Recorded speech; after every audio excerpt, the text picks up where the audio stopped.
You know what stood out to me on Friday night as I, like many of you at home, watched the videos of the brutal police assault on 29-year-old father, son, and amateur photographer Tyre Nichols in Memphis?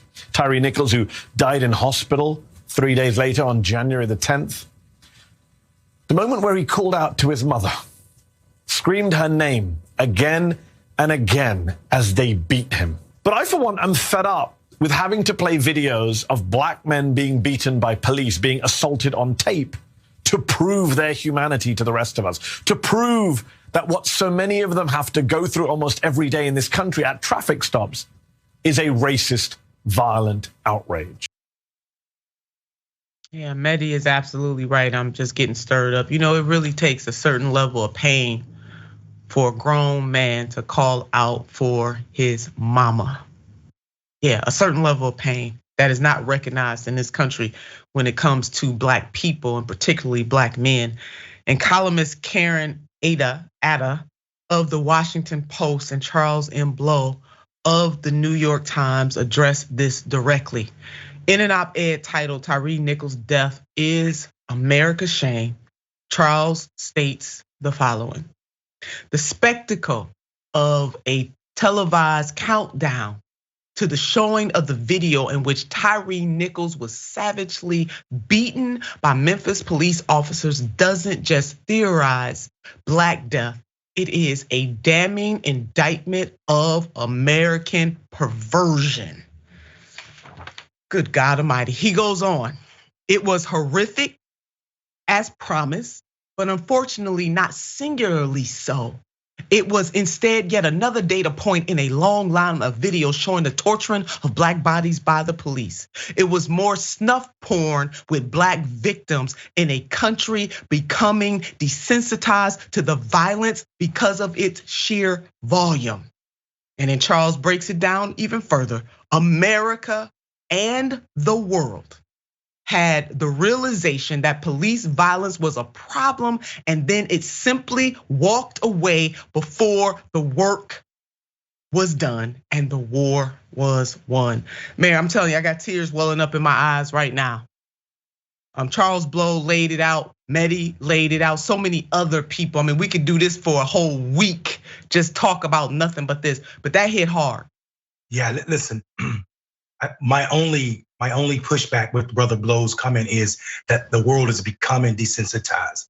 The world, America is already desensitized to black death and black pain. The long suffering of black people is well documented. Consider this, sister. Since 2017, the United States police, different police departments around this country has killed 1,353 black people, mostly black men, but not all black men. Now, 1,353 black people have been murdered by police since 2017. At the height of lynching, 1882 to 1968, they killed 3,500 people, black people, mostly black men, but not all black men.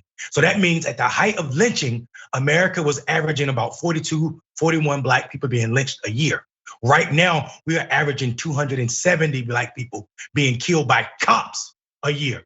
That's more than 558% increase of the lynching of black people. So any of us sitting around acting naive about the fact that policing black people has got better is being naive, because that institution is as peculiar as the strange fruit that our sister Billie Holiday was singing about when we were swinging from trees and being advertised. That countdown he talked about now is videos, but the media of that day was newspaper, and they advertised lynching way back then.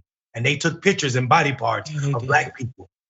1% of the people then were challenged and in court and sentenced, and 1% of police officers now are challenged and sentenced for the deaths of black people. America ain't moved, and if it did, it's in the wrong direction as it pertains to feeling anything about black death at its institutions. You better say that, Mayor. We should do an explainer video on this. This is disheartening, but they don't care. You know, even when Ella Baker once said, "We who believe in freedom should not rest," but there was something she said before that.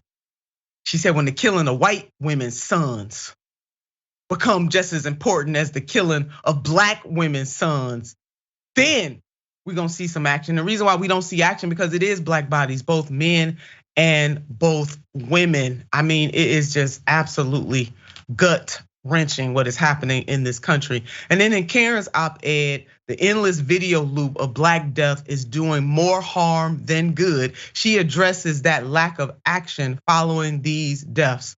In his 2014 essay, Nothing Left, the political scientist Dr. Adolph Reed Jr. described what he saw as the political impotence of the left. It lacks focus and stability. You better go ahead on, Dr. Reed, he wrote. Its meteor is bearing witness, demonstrating solidarity. The endless stream of videos of Black people, usually men, being brutalized by police has me meditating on Reed's work. She goes on the right, hashtag Blue Lives Matter and the Back the Blue movement rose in direct opposition to Black Lives Matter, arguing that attacks against police were hate crimes. On the left, the Biden administration has increased police funding even as white liberals have winked to the Black community.